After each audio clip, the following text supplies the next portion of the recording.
Hey friends, if you encounter the issue where Wi-Fi does not work after installing Windows Update or a feature update, then please watch this video. I will guide you through the resolution. So here's the resolution. It has been mentioned on the Microsoft Answers forum. Okay, and the main resolution is a network reset.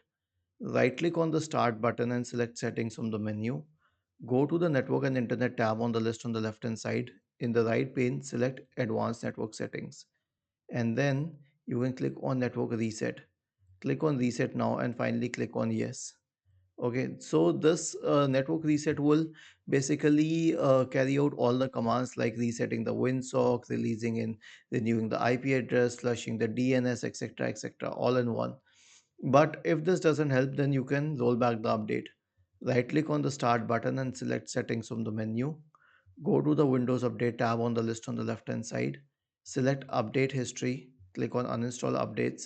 You'll find the updates here. Click on Uninstall corresponding to the latest update and then select Uninstall once again. Was this helpful? If yes, then please subscribe to the channel, and if not, then let us know in the comment section of the video on how we could help you further. Thank you for watching this video and have a nice day.